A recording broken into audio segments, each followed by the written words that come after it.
8 years since the GameCube launched. Sure did. The GameCube launched with a few good games, and then it sort of dried up a little bit. But now, at E3, we're seeing what's coming out in 2002, and I gotta say, overall, I'm impressed.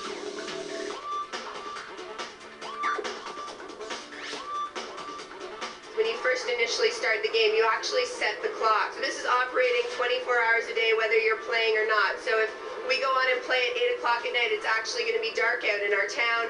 If we're playing during the day, there's going to be sunlight. And there's also a calendar built in. So if we're going to play on Halloween, there'll be something about Halloween happening during the game.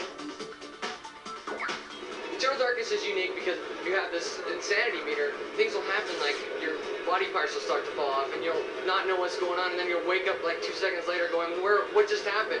And things like that happen, and you'll eventually start to see insanities, is what we call them, that actually make you question if you are going insane as a game player or not. In order to really enhance the gameplay experience, we moved the majority of the gameplay into a first-person perspective. But it's not what you'd expect. It's something that's very, very different because it's more of an adventure game.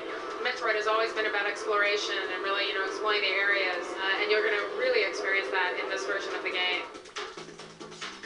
Now, this isn't the Star Fox we've seen before, is it? No, it isn't. What it is actually a combination of two games. It's a combination of Star Fox and a game that Rare started probably about 3 years ago called Dinosaur Planet.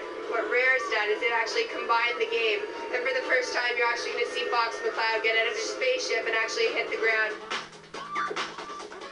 Super Mario Sunshine for the Nintendo GameCube is going to have everything you want and more. There's going to be a lot of new moves that you can do with Mario, a lot of new features, and it's going to be a whole new area, a place that Mario has never been before. What is this thing on his back? Well, maybe Mario is just a little bit jealous. Luigi had the vacuum, so Mario just wanted a water pack.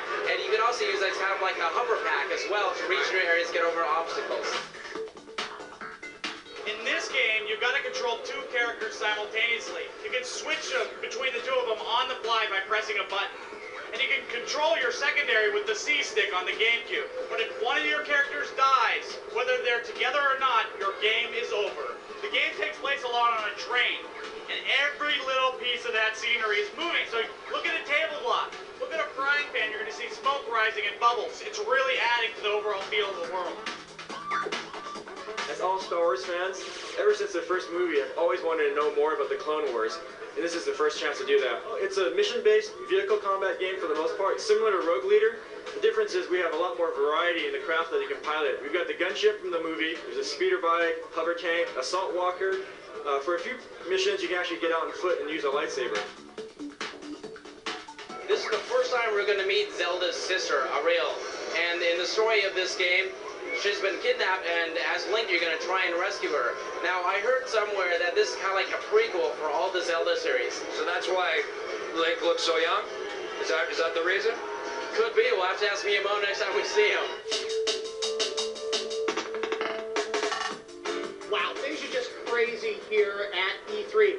And there are a lot of powerful people here. Tons of powerful people. The movers and the shakers of the video game industry and all of their lackeys and hangers-on. But you know who the most powerful person here is? No, who's that? The security guards. Let's go talk to one. Right. Right here you see security in action.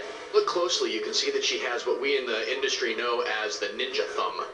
Just take a look there. If you were to really get too close, try to run through here with something like that, that would eviscerate you in a heartbeat. If a really big guy came up and said, "I'm getting through that door," what would you do?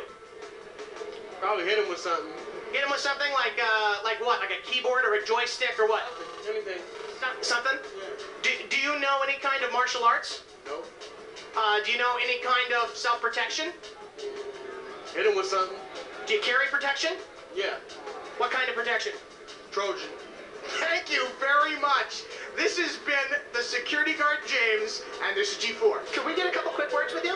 No, not even one word? Not even one a word. smile? How about how you doing? How about that? It's TV's Wil Wheaton. You've got to at least say hello to TV's Wil Wheaton. How you do? Oh, she got me with the ninja thumb. Oh!